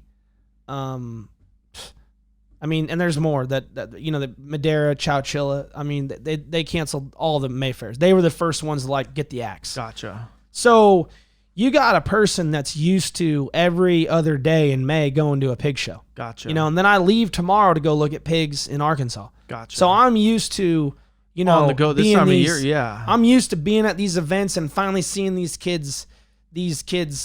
So me, even personally, which usually I don't make it about myself very often, but like, man, Matt, I want to go to a hog show, man. I want to go to one. I want to see someone. I don't even care if it's, you know, I've been seeing people showing on Facebook lately. And I've been wanting to just share their winners pictures. Just be like, look, these people are actually showing. I was like, they're so lucky. You know what I mean? So this event, putting this event on, man, there's no doubt. There's no doubt this is for the kids that are putting in that work every day. Heck yeah. You came here today. You pulled up. You hadn't been on my property yet. Yeah. You saw Jack and Kyle. Yep. You know, they were getting their work in today. Yeah, they were. They're suntanning pigs. They're washing pigs. You walked into that barn today, and I don't know how many pig barns you've ever walked in, but was that place very dirty today? No. No. See, so you got to understand that there's kids just like Jack and Kyle that, you know, you could have, say you were lost driving around the neighborhood today. You'd have never known there's 2 kids busting their tails in there, raising 11 hogs, suntanning, washing them. You saw those white-skinned hogs. How dirty do those hogs look? No, I'm like, they look like pets to me, you know, Yes. and I'm like, I want to pet them, you know. Clean, brushed. Beautiful. No, it doesn't stink like poop in there. Not it at smells all. like fresh shavings. Yeah. You know, fans are going. That's not just happening right here at 1109 Atlas Peak Road, man. Gotcha. Dude, that's happening all over this nation. Yeah. But we've got to think to a degree about our state. Yeah. You know, it hurts my heart to not be able to open this up to Oregon because I've got a lot of really good customers up in Oregon. Okay. But Oregon, the process already began. They've got their think tank rolling. They're going to find a place to go show their animals. At the end of the day, we're trying to think about the kids in the state of California that competitively set out to try to achieve something with their pig. I will agree that this show is not centered around some of my folks that are more what you would call your weekend warriors, just folks that do it on a local level.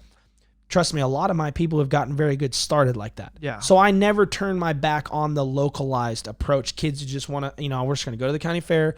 Maybe we'll go to the big show someday. Everybody eases into it. But this event's for those kids that really put in the time. Yeah. It is their life. And so is it only for California kids? This event is a one-time event, and it's just for California kids. We've kind of customized a weight range so that we can accommodate for animals that would have been shown all the way in August. Okay. Because with it being end of June, it's kind of close on weight for some of these kids into August. Yeah. But at the end of the day, a lot of those shows have been canceled, so those kids are already pivoting and adjusting to what they're going to do. So there's a lot of adjustment, in this, and that's why we're trying to promote a lot of open-mindedness to, hey, we're trying to have a show. Let's just all, for one, a lot of us that are running this show don't run shows. So don't scream at me if something's wrong. Just understand you guys are just trying to help. Best. Yeah, trying to help this community, your community of and it's amazing. And so, and you started a GoFundMe for this? We did start a GoFundMe. We have a benefit auction on today can't be the 26th. Today's the 25th. Is it the 25th? Yes. Yeah, I know that now because our sale's tomorrow. Okay. Our sale's tomorrow and it's the 26th. Okay. I was about to say, wait a second, if it's the 27th, that means I missed our sale.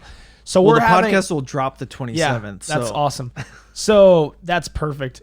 So if on showpig.com, we're having a sale. It's like 100 something lots, and every dollar that's bought on this, we have a lot of donated items from people in the industry, lots of different stuff, and anything that anybody buys on there for whatever value, when it's all done, we'll add up the whole value. It all goes to our show. Okay. So we're looking to make somewhere around like 10 grand on that. Okay. Hopefully more. I'm a low baller, not a high baller. Yeah. So, and then we have the GoFundMe. Yep.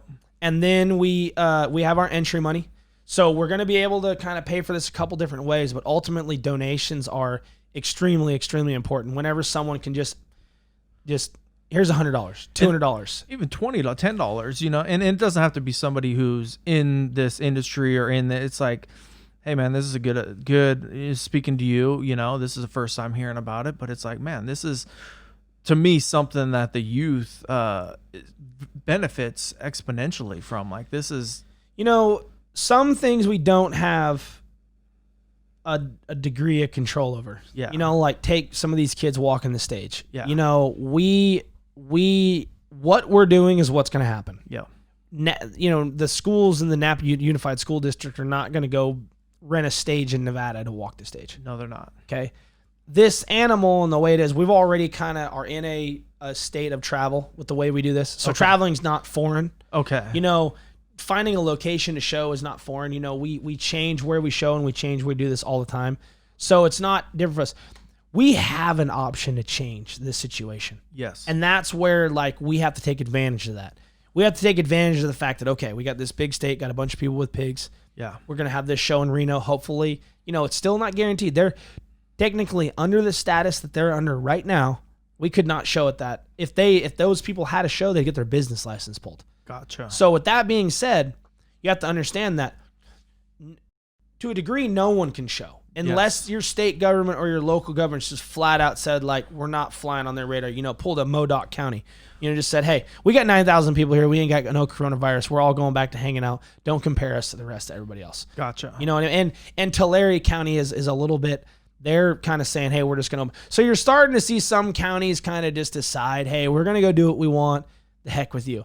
But in Nevada, they have a little bit similar leadership to us, and that individual is, got them locked down. Yeah. And in Oregon, it's a little bit, we have the CalPAC or whatever it is. Yeah.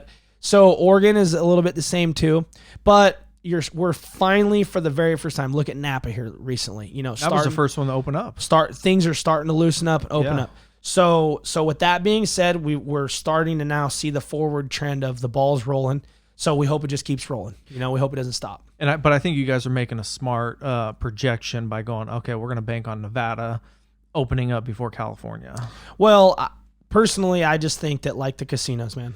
Well, there's a big lobby behind that. Yeah. You know what I mean? If they can open, then And they have said that June 4th is when they plan to reopen. Their whole plan is centered around June 4th. So that's great for us. Has 20 days for us.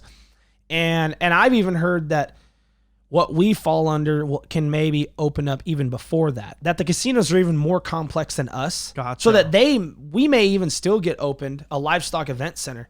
And you got to understand, this event center that we're at is huge. Gotcha. It's huge. And the amount of people, we're willingly taking less entries than what we could fit in it in preparation for having the correct distancing. The guidelines and everything else, yeah. So like we could get greedy and be like, all right, let's fill 750 pigs in here. Yeah. Or we could be like, let's comfortably fit 400 pigs in here. Gotcha. And then we don't have to we don't have to sardine can everybody into one corner. Exactly. And then they come in and they go like, why are all these people, what, you know what I mean? So we have a plan in place that allows us, and those individuals that are there, these guys know what they're doing.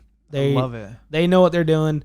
They have great confidence and great belief in, and we're going to get it off. And the other individuals on our committee are working hard, and they're, everybody's kind of got a role. So I have never really been on any type of committee or any type of, board or anything like that. But working with these guys and what you can get done, working with a lot of people that are all working great towards one common goal is good when you have different personalities. Yeah. I've been on teams before where everybody kind of already knows each other and it's natural. Yeah. But, Kylie Watson, kind of who set all this in motion with Travis Hagan, they've kind of did the initial groundwork. They got other people involved. We all got involved. We all want to see it happen. And, there's a teacher on our board who's an ag teacher down in Atascadero. There's a breeder on our board who breeds a lot of pigs in the state of California who's out of Denair. There's someone who does my exact role, who's one of my really good friends in this industry who lives in Modesto, who's on that board. And then Kylie, her mother, and then Travis, who's more of like a show dad but breeds lambs and wants to see something happen, and then myself. So, there's all, and then actually, I forgot like the person who's been doing the most work. There's a lady who has handled almost all of our media and all of our auction and like probably worked the hardest out of everybody who I've texted the most with. And so you got kind of different personalities and different people, but everybody's really trying hard to make this show happen. Coming together, man, that's awesome, Ernest. And how can people get a hold of you if they want to follow along with your journey and or they want to get into this industry and get some of your hogs? So in terms of, I want to touch on one more thing, please, before we do that one. Yeah, I want everybody who watches this podcast who's from Napa to understand that the Napa Town and Country Fair has been canceled. Yeah. Okay, but there are still kids, just like we've been talking about. There are still kids that are working with their animals, and there are still kids that are going to market those animals and sell those animals. I ran into someone who actually did one of your podcasts, Mark Alexion. Yeah. And he was with an individual who said right before I showed up and saw those guys, man, we're trying to figure out how are we going to buy a steer this year? Yeah. So take two individuals like that, and I think there's more people wondering, just like, okay, these podcasts these shows are being canceled. Yeah. And with the shows being canceled, maybe they're thinking like, well, how am I going to get a pig this year? Now, maybe some people are making a phone call or two to people who they know actually raised them, and probably getting the truth. But there's always that percentage of people that they're not plugged in. They don't know. And they kind of rely on maybe the mail-in, that information that they get from the fair and buyers, and they get their tickets because they're a previous buyer the year before. And now they're wondering, what's going on. And around the state, at other fairs like May fairs, like for example in Healdsburg, I was just at some friends eating dinner last night. Their pigs, their kids show, and they sold their animals. It was virtual. It was all online, as if you just put it up on this right here, and it's all a ticker tape. Okay. And it has lots, and then it says the exhibitor's name. They took a picture with their animal. Has like a current bid, and then a bid button. Very simple. So you can find the kids that you want to support and find the animals, or scroll through there and see who's bringing it up the rear. Who needs a bid because their animal's just not, I know a lot of people who just like to buy the cheap one because that kid's not getting a lot. Yeah. You know what I mean? Everybody has their reason. For sure. But my big thing that I want people to know in our community, in our town, is that these kids have these animals. These kids are working hard with these animals every day. Yeah. And these kids are going to market these animals some way, shape, or form at our fair. And it's most likely going to be an online auction unless something drastically changes in the rules and the guidelines that are going on, with state and local government, with social distancing and all that. And that's going to happen fast for all of it to still come together. Yeah. Yeah. But I just don't want people to, I don't want people to think that, well, the fair is canceled. You know what I mean? I still want, even if private treaty purchases happen, I've had customers who didn't enter their online auction because they didn't get to show. Okay. And because they didn't get to show, they didn't feel like, well, why am I going to give up 8% of my hog?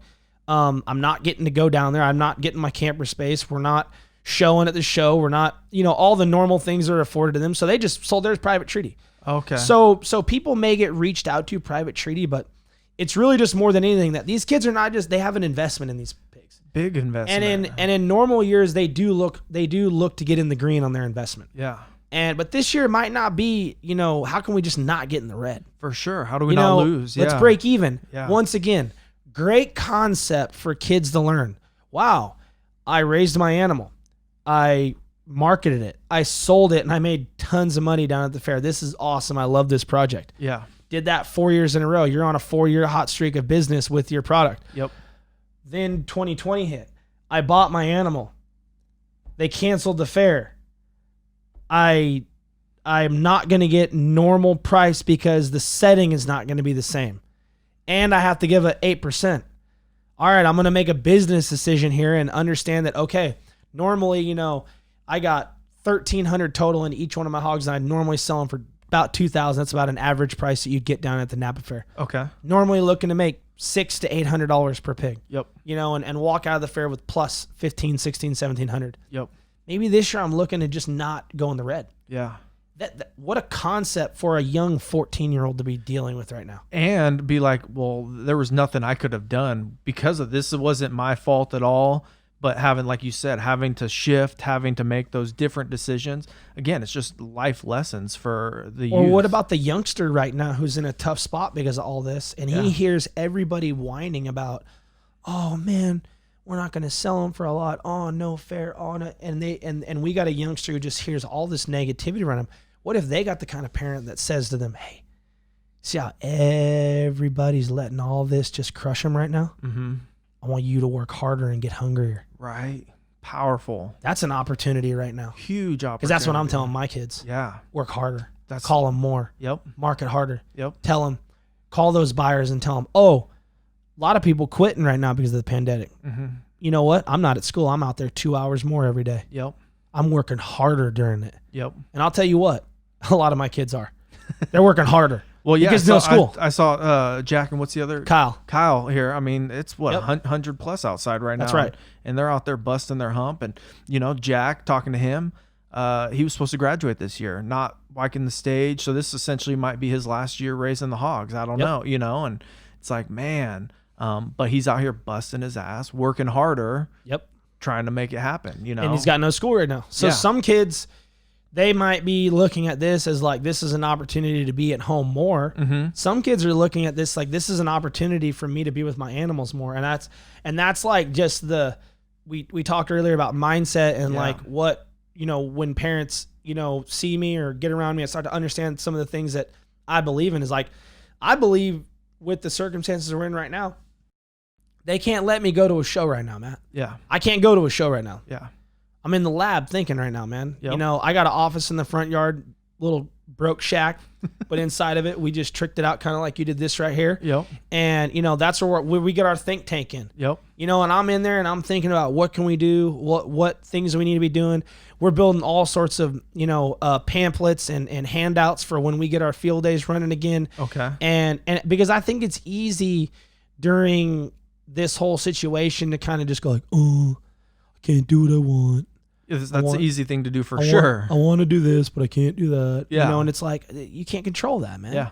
So just let that go, mm-hmm. And then start working towards the stuff that's good, That's awesome. And mindset is everything, man. And I, looking out, not knowing your industry before we've ever met or anything, having our conversation, that to me is what you're teaching these kids is mindset, growth, how to raise something, how to make a phone call, right? Because some people may be scared to even call you, and it's like, no, you need to make the attempt. You need to call me. You need to put in the effort if you want to get, a return. So I just think what you're doing is awesome. I don't know this factually, but I've read it offhand a couple times. But like they did a study. FFA is a phenomenal organization. Okay. And I was never able to be an FFA because I went to Napa High School. Okay. And Vintage High School has FFA. Yes. And my dad, the option I had was if I could get a ride from Vintage to Napa for my first period or my zero period, I could take FFA. Okay. But my dad worked construction. He would be out of the house by 6:30 and he wouldn't be home till 6:30. Yeah. So for him to just come back and do that wasn't possible. Gotcha. Well, so I went without high school, without FFA. Looking back on it now, if I could have been an FFA, my life could be completely different because like that was the organization. It's like, wow, you're 6'11". You can grab a quarter off the top of the backboard. You have a great jump shot. Oh, you need to play basketball. Yeah. Like, oh, Ernest, you love show pigs. Oh, Yeah. You will shovel crap all day. You like working on stuff. Like, you would be great in FFA. Like, looking back on it, I wish I would have gotten an FFA because they have livestock judging. They have all sorts of things that apply to what I do today. Well, I've read a couple offhand articles that CEOs have looked into like employees as their human resources, have hired people. And when they see that someone has been like an FFA or 4-H, Yeah. those people have like a greater value. At the end of the day, the degree and life experience and your interview is going to be what really plays a big role in whether you're getting a job or not. I agree. But as they look at you offhand just to prepare themselves, they like that. Oh, This person's been in 100%. FFA. This person's been in 4-H. Obviously, they've looked into the studies on it and understand what those people have or don't have, yada, yada, yada. But I've heard it's real. Yeah. That CEOs have legitimately, and I read some stuff that talks about it, but I've never actually seen the hard evidence. But I don't disagree. If you're hiring someone and they've raised an animal or they've been in FA or been in 4-H versus someone who has just done a normal activity, they have a different. We already have tons of people who are former sports people or former, certain activities. Yeah.